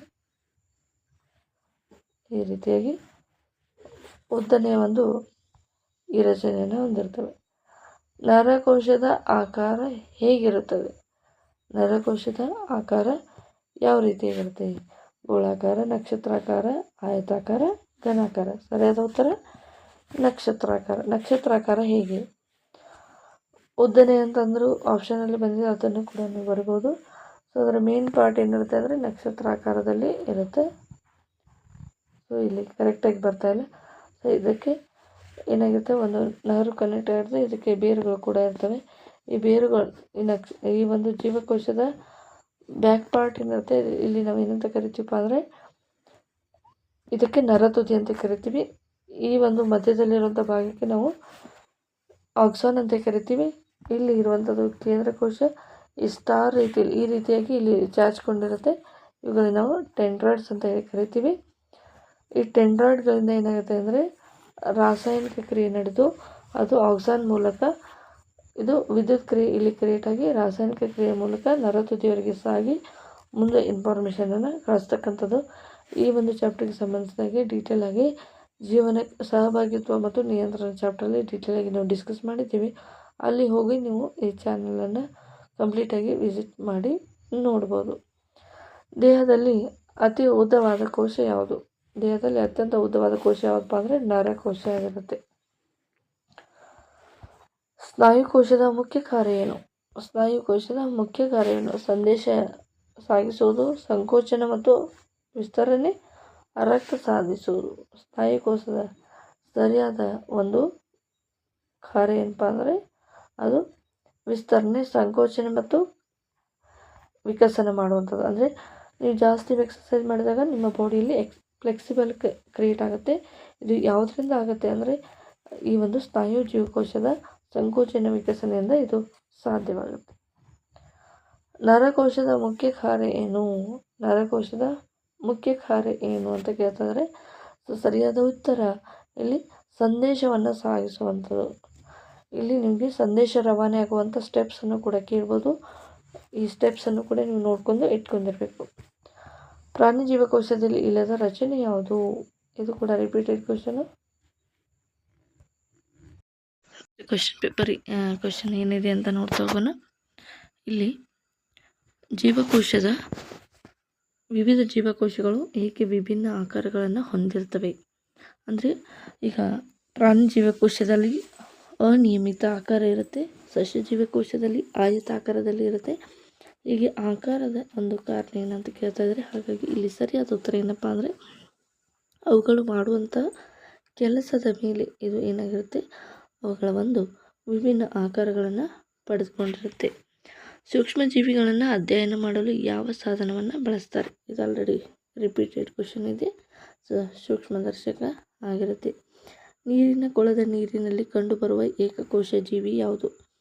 ಅಥವಾ ಈ ಒಂದು ಜೀವಿ ಹೆಸರನ್ನು ಕೊಟ್ಟು ಇದು ಎಲ್ಲಿ ಕಂಡುಬರುತ್ತೆ ಅಂತ ಕೂಡ ಕೇಳ್ಬೋದು. ಹಾಗಾಗಿ ನೀರಿನ ಹನಿಯಲ್ಲಿ ಕಂಡುಬರುವ ಏಕಕೋಶ ಜೀವಿ ಅದು ಅಮೀಬಾ ಆಗಿರುತ್ತೆ. ಅಮೀಬಾ ಚಲಿಸಲು ಬಳಸುವಂಥ ಅಂಗ ಯಾವುದು ಅಂತ ಕೇಳ್ತಾ ಇದ್ದಾರೆ. ಸರಿಯಾದ ಉತ್ತರ ಇಲ್ಲಿ ಸೀಲಿಯಾನ, ಪ್ಲಾಜಿಲನ, ಸುಳ್ಳು ಕಾಲುಗಳು ಅಥವಾ ಸುಡೋಪೋಡಿಯಾ ಅಥವಾ ಮಿಥ್ಯಪಾದ ಅಂತ ಕರೀತಾರೆ ರೆಕ್ಕೆಗಳ. ಅಮೀಬಾ ಚಲಿಸ್ತಕ್ಕಂಥದ್ದು ಇದು ಸೂಡೋಪೋಡಿಯಾ. ಅಂದರೆ ಅಮೀಬಾ ಎನ್ನುವಂಥದ್ದು ಯಾವುದೇ ಒಂದು ನಿರ್ದಿಷ್ಟ ಆಕಾರ ಇರೋದಿಲ್ಲ. ಈ ರೀತಿಯಾಗಿ ಕರ್ವ್ ಶೇಪಲ್ಲಿ ಇರುತ್ತೆ, ಮಧ್ಯದಲ್ಲಿ ನ್ಯೂಕ್ಲಿಯಸ್ ಇರುತ್ತೆ. ಇದು ಯಾವುದಾದ್ರೂ ಬೇಕಾದರೂ ಒಂದು ಆಕಾರದಲ್ಲಿ ಇದು ಫಾರ್ಮ್ ಆಗುವಂಥದ್ದು. ಈ ರೀತಿಯಾಗಿ ಕರ್ವ್ ಅಂತ ಏನಿರುತ್ತಲ್ಲ ಇವುಗಳಿಗೆ ನಾವು ಮಿಥ್ಯಾಪಾದ ಅಥವಾ ಸ್ಯೂಡೋಪೋಡಿಯಾ ಅಂತ ಹೇಳಿ ಕರಿತೀವಿ. ಪ್ಯಾರಾಮಿಷಿಯಂ ಚಲಿಸಲು ಬಳಸುವುದು ಯಾವುದು? ಸೊ ಅಮೀಬಾದಲ್ಲಿ ಮಿಥ್ಯಪಾದ ಆದರೆ ಪ್ಯಾರಾಮಿಷಿಯಂದಲ್ಲಿ ಯಾವುದು? ಇಲ್ಲಿ ಸೀಲಿಯಾ ಅಂತಕ್ಕಂಥದ್ದು ಸರಿಯಾದ ಉತ್ತರ. ಯುಗ್ಲಿನ ಚಲಿಸಲು ಬಳಸುವ ಒಂದು ಅಂಗ ಯಾವುದು ಅಂತ ಕೇಳ್ತಾರೆ. ಇಲ್ಲಿ ಸರಿಯಾದ ಉತ್ತರ ಏನಪ್ಪ ಅಂದರೆ ಪ್ಲಾಜೆಲ್ಲಾ ಅಂತಕ್ಕಂಥದ್ದು ಸರಿಯಾದ ಉತ್ತರ ಆಗಿರುತ್ತೆ. ಸೊ ಇದನ್ನು ಪ್ಲಾಜೆಲ್ಲಾ, ಪ್ಯಾರಾಮಿಸಿಯಾ, ಅಮೀಬಾದು ಏನು ಕೇಳ್ಬೋದು, ಮ್ಯಾಚ್ ದ ಫಾಲೋಯಿಂಗ್ ಕ್ವಶನ್ಸ್ ಕೇಳ್ಬೋದು. ಈಗ ಆಲ್ರೆಡಿ PC ಎಕ್ಸಾಮಲ್ಲಿ ಏನು ಕೇಳಿದಾರಪ್ಪ ಅಂದರೆ ಮ್ಯಾಚ್ ದ ಫಾಲೋಯಿಂಗ್ ಕ್ವಶನ್ಸನ್ನು ತುಂಬಾ ಕೇಳಿರುವಂಥದ್ದು. ಸೊ ಇಲ್ಲಿ ಅಮೀಬಾ, ಪ್ಯಾರಾಮಿಸಿಯಾ, ಯುಗ್ಲಿನ ಒಂದು ಕಡೆ ಕೊಟ್ಟು ಅವುಗಳು ಚಲಿಸುವಂಥ ಅಂಗಗಳನ್ನ ಇನ್ನೊಂದು ಕಡೆ ಕೊಟ್ಟು ಮ್ಯಾಚ್ ದ ಫಾಲೋಯಿಂಗ್ ಕೇಳ್ಬೋದು. ಹಾಗಾಗಿ ಇವೆಲ್ಲನೂ ನೆನ್ಪಿಡ್ಕೊಳ್ಳಿ. ಓಕೆ, ಅಮೀಬಾ ಅಂದರೆ ಅದು ಸೂಡೋಪೋಡಿಯಾ ಅಥವಾ ಮಿಥ್ಯಾಪಾದ, ಪ್ಯಾರಾಮಿಸಿಯಾ ಅಂದರೆ ಸಿಲಿ ಆಗಿರುತ್ತೆ, ಯುಗ್ಲಿನ ಅಂದರೆ ಪ್ಲಾಜೆಲ್ಲಾ ಅಂತಕ್ಕಂಥದ್ದು ಇವು ಚಲಿಸಲು ಬಳಸುವಂತಹ ಅಂಗ. ಅಮೀಬಾ ಯಾವ ರೀತಿಯಾದ ವಿಧ? ಇದು ಒಂದು ಏಕಕೋಶ ಜೀವಿಯಾಗಿರುತ್ತೆ. ಅಮೀಬಾ ಏಕಕೋಶ ಜೀವಿ. ಪ್ಯಾರಾಮಿಸಿಯಂ ಯಾವ ವಿಧದ ಜೀವಿ? ಇದು ಕೂಡ ಏನಾಗಿರುತ್ತೆ, ಏಕಕೋಶ ಜೀವಿನೇ ಆಗಿರುತ್ತೆ. ಯುಗ್ಲಿನ ಕೂಡ ಏನಾಗುತ್ತೆ, ಏಕಕೋಶ ಜೀವಿನೇ ಆಗಿರುತ್ತೆ. ಇವೆಲ್ಲವೂ ಕೂಡ ಏಕಕೋಶ ಜೀವಿ. ಸಸ್ಯ ಮತ್ತು ಪ್ರಾಣಿಗಳ ಬೆಳವಣಿಗೆ ಯಾವ ಕ್ರಿಯೆಯಿಂದ ಆಗಿದೆ? ಸಸ್ಯ ಮತ್ತು ಪ್ರಾಣಿಗಳ ಬೆಳವಣಿಗೆ ಯಾವ ಕ್ರಿಯೆಯಿಂದ ಆಗಿದೆ? ಸರಿಯಾದ ಉತ್ತರ ಕೋಶ ವಿಭಜನೆಯಿಂದ ಆಗಿರುತ್ತೆ. ಕೋಶ ವಿಭಜನೆಯಿಂದ ಸಸ್ಯ ಮತ್ತು ಪ್ರಾಣಿಗಳಲ್ಲಿ ಬೆಳವಣಿಗೆ ಆಗಿರ್ತಕ್ಕಂಥದ್ದನ್ನು ನಾವು ಗಮನಿಸ್ತೀವಿ. ಹೊಸ ಜೀವಕೋಶಗಳು ಹೇಗೆ ಉಂಟಾಗುತ್ತವೆ? ಹೊಸ ಜೀವಕೋಶಗಳು ಹೇಗೆ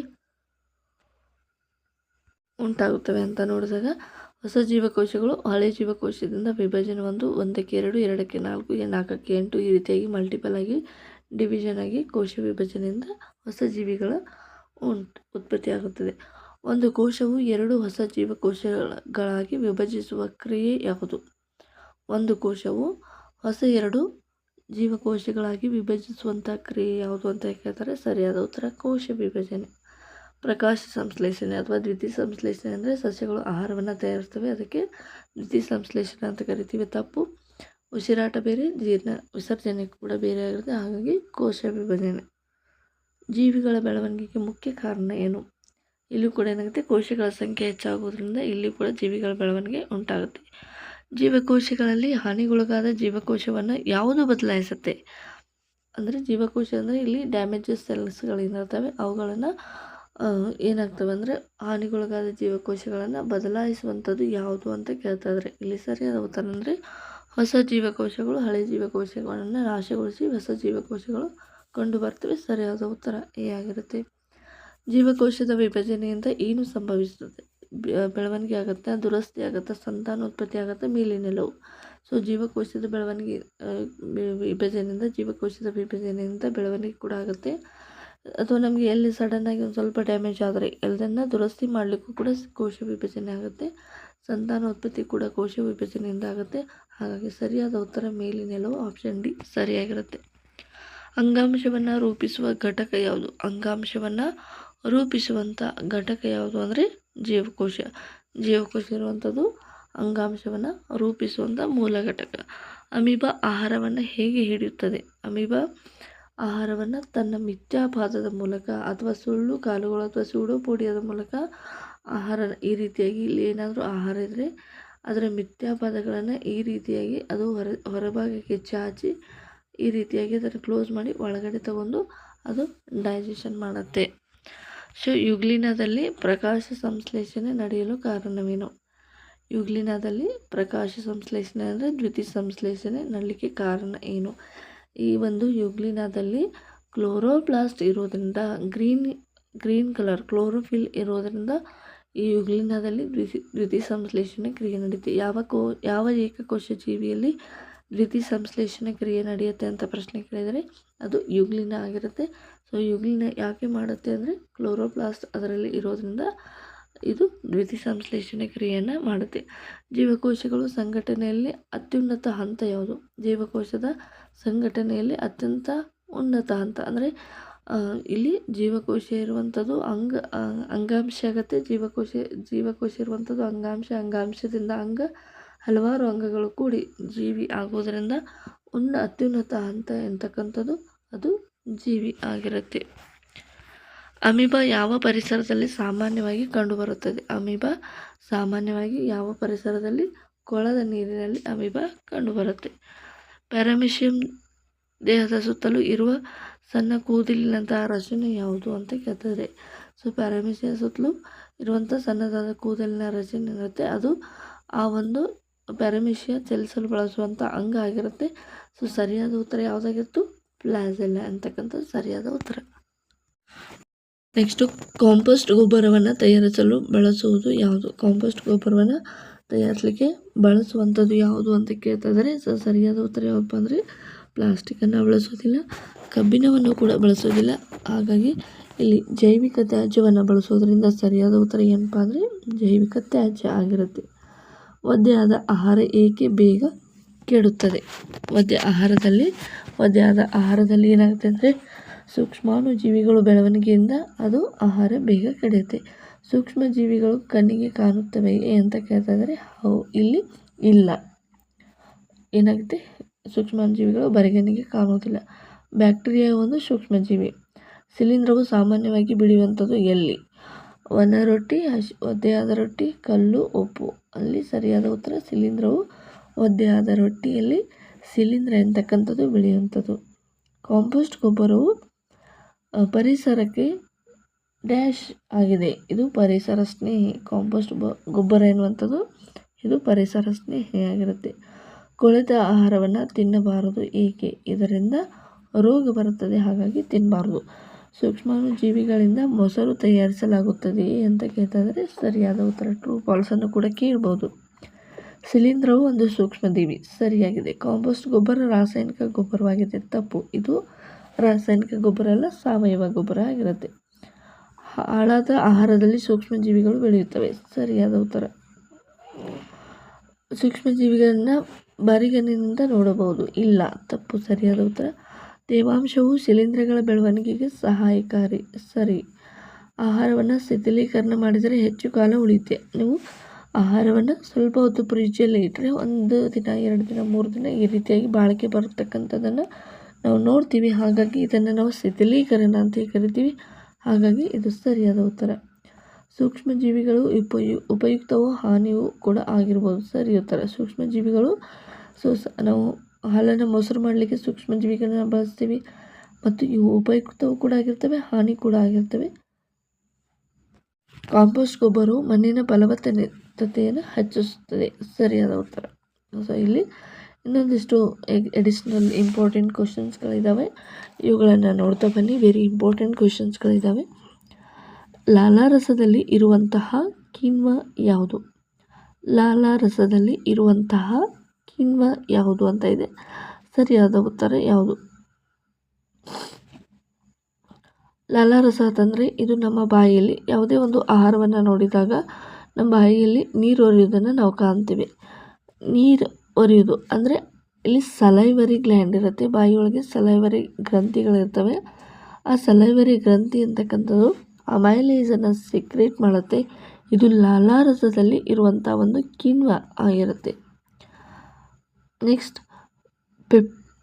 ಪೆಪ್ಟಿಲಿನ್ ಯಾವ ಆಹಾರವನ್ನು ಜೀರ್ಣಿಸುತ್ತದೆ?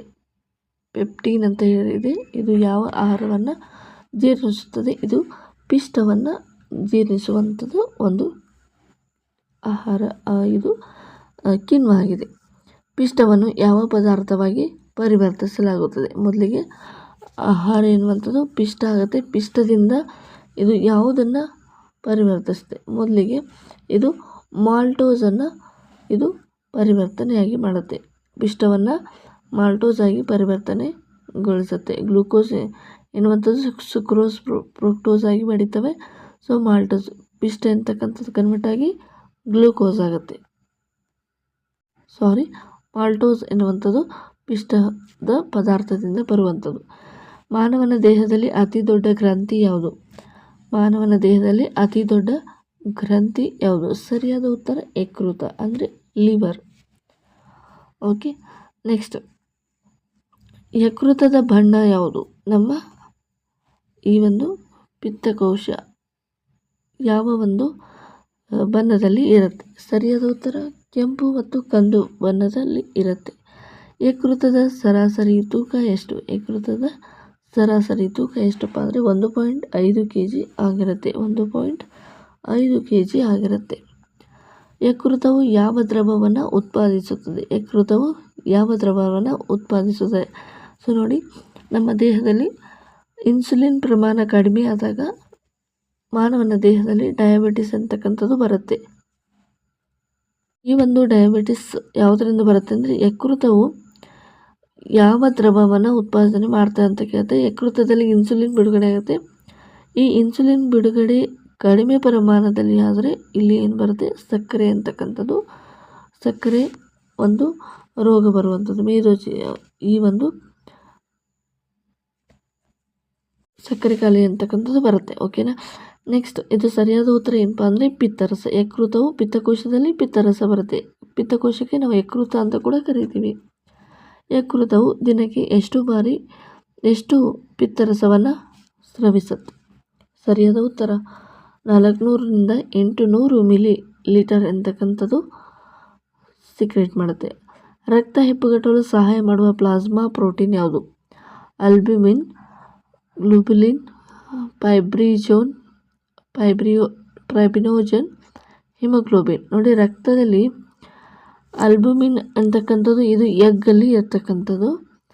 ಗ್ಲೋಬ್ಯುಲಿನ್ ಅಂತಕ್ಕಂಥದ್ದು ಫೈಬ್ರಸ್ ಅಂದರೆ ಎಲ್ಲಾದರೂ ಗಾಯ ಆದಾಗ ಪಟ್ನೆಯಲ್ಲಿ ಏನಾಗುತ್ತೆ ಅಂದರೆ ಒಂದು ಫೈಬ್ರಸ್ ಕಂಟೆಂಟ್ ಉತ್ಪತ್ತಿ ಆಗುತ್ತೆ, ಅದಕ್ಕೆ ಫೈಬ್ರೋಜನ್ ಅಂತ ಕರಿತೀವಿ. ಹಿಮೋಗ್ಲೋಬಿನ್ ಅಂದರೆ ರಕ್ತ ಕೆಂಪಾಗಿರಲು ಕಾರಣ ಯಾವ ಪ್ರೋಟೀನ್ ಆದರೆ ಅದು ಹಿಮೋಗ್ಲೋಬಿನ್ ಆಗಿರುತ್ತೆ. ಪ್ರೋಥ್ರೋಂಬಿನ್ ಯಾವ ಕಾರ್ಯಕ್ಕೆ ಸಂಬಂಧಿಸಿದೆ? ಪ್ರೋಥ್ರೋಂಬಿನ್ ಎನ್ನುವಂಥದ್ದು ನೋಡಿ, ನಮ್ಮ ದೇಹದಲ್ಲಿ ಯಾವುದಾದ್ರೂ ಭಾಗದಲ್ಲಿ ಸ್ವಲ್ಪ ಏನಾದರೂ ಬ್ಲೇಡ್ ಆದರೂ ಏನಾದರೂ ಹತ್ತಿದರೆ ಅಲ್ಲಿ ಏನಾಗುತ್ತೆ? ಫೈಬ್ರೋಜನ್ ಕ್ರಿಯೇಟ್ ಆಗುತ್ತೆ. ಈ ಫೈಬ್ರೋಜಿನ್ನಿಂದಾಗಿ ಏನಾಗುತ್ತೆ ಅಂದರೆ ಪ್ರೋಥ್ರೋಂಬಿನ್ ಅನ್ನುವಂಥ ಕಾರ್ಯನಿರ್ವಹಣೆ ಆಗುತ್ತೆ.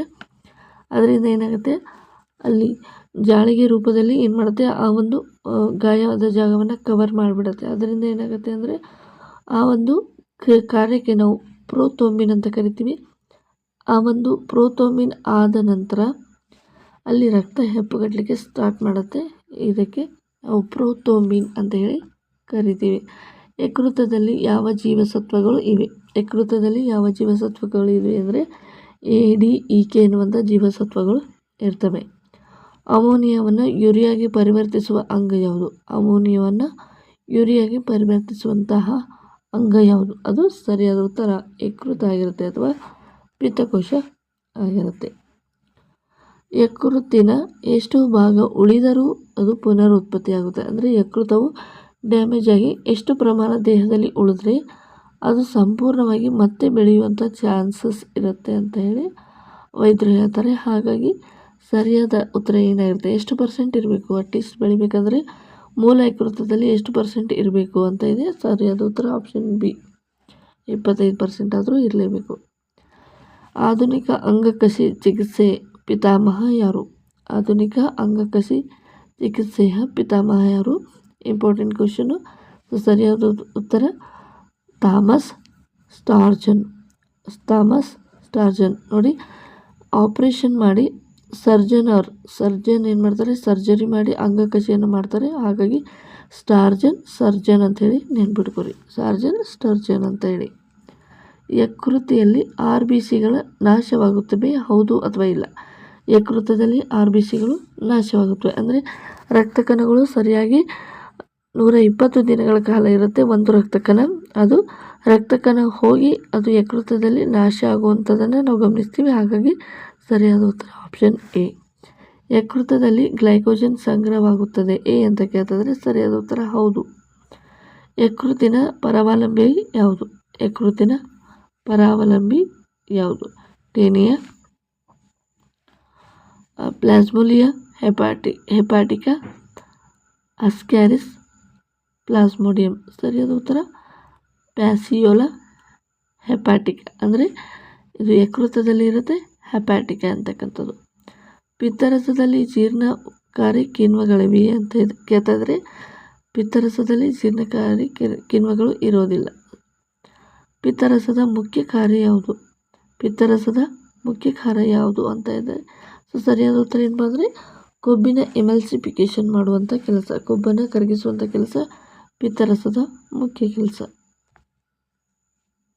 ಈ ಕೆಳಗಿನವುಗಳಲ್ಲಿ ಯಾವುದು ಯಕೃತದ ಕೆಲಸ ಅಲ್ಲ ಅಂತ ಕೇಳ್ತಂದರೆ ಪಿತ್ತರಸ ಉತ್ಪಾದನೆ, ಗ್ಲೈಕೋಜನ್ ಸಂಗ್ರಹಣ, ಅಮೋನಿಯಾವನ್ನು ಯೂರಿಯಾ ಆಗಿ ಪರಿವರ್ತನೆ ಮಾಡುವಂಥದ್ದು, ಇನ್ಸುಲಿನ್ ಉತ್ಪಾದನೆ. ಸರಿಯಾದ ಉತ್ತರ ಈ ಕೆಳಗಿನವುಗಳಲ್ಲಿ ಯಕೃತಿನ ಕಾರ್ಯವಲ್ಲದು ಯಾವುದಪ್ಪ ಅಂದರೆ ಇನ್ಸುಲಿನ್ ಉತ್ಪಾದನೆ ಮಾಡುವಂಥದ್ದು ಅಲ್ಲ. ಯಕೃತಿನ ಅಧ್ಯಯನವನ್ನು ಏನೆಂದು ಕರೆಯಲಾಗುತ್ತೆ? ಹೆಪಾಟಿಕಾ ಅಂತ ನೋಡಿದ್ವಲ್ಲ, ಹೆಪ್ಟಾಲಜಿ. ಯಕೃತಿನ ಅಧ್ಯಯನವನ್ನು ಹೆಪ್ಟಾಲಜಿ ಅಂತ ಹೇಳಿ ಕರಿತೀವಿ. ಯಕೃತಿನ ಕಾರ್ಯನಿರ್ವಹಣಾ ಘಟಕ ಯಾವುದು ಅಂತಂತ ಇದೆ? ಹೆಪ್ಟೈಟಿಕಾ ಲೆಬುಲಾ. ಈ ಒಂದು ಯಕೃತದ ಕಾರ್ಯನಿರ್ವಹಣೆ ಘಟಕ ಹೆಪಾಟಿಕಾ ಲೆಬುಲಾ. ಯಕೃತವನ್ನು ಆವರಿಸಿರುವಂತಹ ಪೊರೆಯ ಹೆಸರು ಏನು? ಯಕೃತವನ್ನು ಆವರಿಸಿರುವಂತಹ ಪೊರೆಯ ಹೆಸರು ಏನು ಅಂತ ಕೇಳ್ತಾ ಇದ್ದಾರೆ. ಸೊ ಸರಿಯಾದ ಉತ್ತರ ಇಲ್ಲೇನಾಗುತ್ತೆ? ಗ್ಲಾಸಿಸನ್ಸ್ ಕ್ಯಾಪ್ಸುಲ್ ಅಂತಕ್ಕಂಥದ್ದು. 24 ಯಕೃತಿಯಲ್ಲಿ ಸಂಗ್ರಹವಾಗುವ ವರ್ಣದ್ರವ್ಯ ಯಾವುದು? ಯಕೃತಿಯಲ್ಲಿ ಸಂಗ್ರಹವಾಗುವಂಥ ವರ್ಣದ್ರವ್ಯ ಯಾವುದು? ಸೊ ಇಲ್ಲಿ ಸರಿಯಾದ ಉತ್ತರ ಏನಪ್ಪ ಅಂದರೆ ಬೈಲಿರುಬಿನ್ ಅಂತಕ್ಕಂಥದ್ದು ಸರಿಯಾದ ಉತ್ತರ. ಯಕೃತಿನ ಪುನರುತ್ಪಾದನೆ ರೀಜನರೇಷನ್ ಸಾಮರ್ಥ್ಯದ ಕಾರಣದಿಂದ 25% ಭಾಗ ಉಳಿದರೂ ಅದು ಏನಾಗುತ್ತೆ? ಮತ್ತೆ ಬೆಳೆಯುತ್ತೆ. ಈ ಗುಣವನ್ನು ಏನೆಂದು ಕರೆಯಲಾಗುತ್ತದೆ? ಆಸಿಫಿಕೇಶನ್, ರೀಜನರೇಷನ್, ಕ್ಲಾಸಿಫಿಕೇಶನ್ ಆ್ಯಂಡ್ ಪರ್ಮೆಂಟೇಷನ್. ಸರಿಯಾದ ಉತ್ತರ ರೀಜನರೇಷನ್ ಆಗುತ್ತೆ. ಅಂದರೆ ಆಲ್ರೆಡಿ ಇರುತ್ತೆ, ಅದರದ್ದು ಮುಂದುವರೆದ ಭಾಗ ರೀಜನರೇಷನ್ ಆಗುತ್ತೆ. ಯಕೃತಿಯಲ್ಲಿ ಸಂಗ್ರಹವಾಗುವ ಕಾರ್ಬೋಹೈಡ್ರೇಟ್ ಯಾವುದು? ಗ್ಲೈಕೋಜನ್. ಸರಿಯಾದ ಉತ್ತರ ಗ್ಲೈಕೋಜನ್ ಆಗಿರುತ್ತೆ. ಯಕೃತಿಯಲ್ಲಿ ಸಂಗ್ರಹವಾಗುವ ಜೀವಸತ್ವದ ಹೆಸರು ಏನು?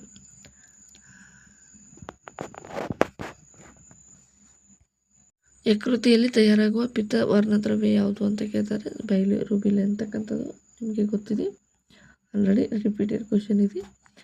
ಯಕೃತಿಯಲ್ಲಿ ದೇಹದ ರಾಸಾಯನಿಕ ಪ್ರಯೋಗಾಲಯ ಎಂದು ಯಾವುದಕ್ಕೆ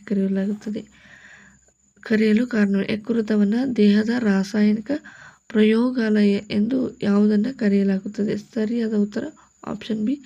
ದೇಹದ ಅನೇಕ ರಾಸಾಯನಿಕ ಕ್ರಿಯೆಗಳು ಈ ಯಕೃತದಲ್ಲಿ ನಡೆಯೋದ್ರಿಂದ ಇದನ್ನು ದೇಹದ ರಾಸಾಯನಿಕ ಪ್ರಯೋಗಾಲಯ ಕೆಮಿಸ್ಟ್ರಿ ಲ್ಯಾಬ್ ಅಂತ ಹೇಳಿ ಕರೀತಾರೆ ಯಕೃತವನ್ನು. ಸರಿಯಾದ ಉತ್ತರ ಆಪ್ಷನ್ ಬಿ. ಯಕೃತನ ಮುಖ್ಯ ವರ್ಣದ್ರವ್ಯ ಯಾವುದು? ಬಯಲ್ ಪಿಗ್ಮೆಂಟ್ ಯಾವುದು ಅಂದರೆ ಯಕೃತ್ ಅಂತಕ್ಕಂಥದ್ದು ಎಲ್ಲರ ದೇಹದಲ್ಲಿ ಏನಾಗಿರುತ್ತೆ ಅಂದರೆ ಅದು ವರ್ಣದ್ರವ್ಯ ಅಂತಕ್ಕಂಥದ್ದು ಬೈಲಿರುಬಿನ್ ಎನ್ನುವಂಥದ್ದು. ಇನ್ನೊಂದು ಯಾವುದಾಗಿರುತ್ತೆ ಬೈರುವಿರಿನ್ ಅನ್ನುವಂಥದ್ದು ಬೈಲಿವಿರಿಡಿನ್ ಮತ್ತು ಬೈಲಿರುಬಿನ್ ಅಂತಕ್ಕಂಥದ್ದು ಇದು ಯಕೃತದಲ್ಲಿ ಸೆಕ್ರೆಟ್ ಆಗುವಂಥ ವರ್ಣದ್ರವ್ಯ. ಓಕೆ ಫ್ರೆಂಡ್ಸ್, ಇಷ್ಟು ವಿಜ್ಞಾನ ವಿಷಯಕ್ಕೆ ಸಂಬಂಧಿಸಿದ ಪ್ರಮುಖ ಇಂಪಾರ್ಟೆಂಟ್ ಅಧ್ಯಾಯ 8ನೇ ತರಗತಿ ಅಧ್ಯಾಯ 2ರಲ್ಲಿ ಬರುವಂಥ important question. So extra difficulty ಸ್ವಲ್ಪ ಕ್ವಶನ್ಸ್ಗಳನ್ನು ಇಂಪಾರ್ಟೆಂಟ್ ಕ್ವಶನನ್ನು ಕೊನೆಯದಾಗಿ ಇಲ್ಲಿ ನಾನು ಅಪ್ಲೋಡ್ ಮಾಡಿದ್ದೇನೆ. ಸೊ ಈ ಒಂದು ಕ್ವಶನ್ಸು ನಿಮಗೆ ಇಷ್ಟ ಆಗ್ತಾಯಿದೆ, ನಮ್ಮ ಒಂದು ಕ್ಲಾಸ್ನಲ್ಲಿ ಅಬ್ಸರ್ವ್ ಮಾಡ್ತಾ ಇರುವಂಥ ಎಲ್ಲ ವೀಡಿಯೋಸ್ಗಳು ನಿಮಗೆ ಇಷ್ಟ ಆಗ್ತಾಯಿದ್ರೆ ದಯವಿಟ್ಟು ಸಬ್ಸ್ಕ್ರೈಬ್ ಮಾಡದೆ ನೋಡ್ತಾ ಇದ್ದರೆ ಸಬ್ಸ್ಕ್ರೈಬ್ ಮಾಡ್ಕೊರಿ. ಯಾರಿಗೆಲ್ಲ ಅವಶ್ಯಕತೆ ಇದೆ ದಯವಿಟ್ಟು ಶೇರ್ ಮಾಡಿ. ವಿಡಿಯೋ ಇಷ್ಟ ಆದರೆ ಲೈಕ್ ಮಾಡಿ. Thank you so much. ಇಷ್ಟೊತ್ತು ಈ ಒಂದು ವಿಡಿಯೋನ ನೋಡೋದಕ್ಕೆ ಥ್ಯಾಂಕ್ ಯು ಸೋ ಮಚ್.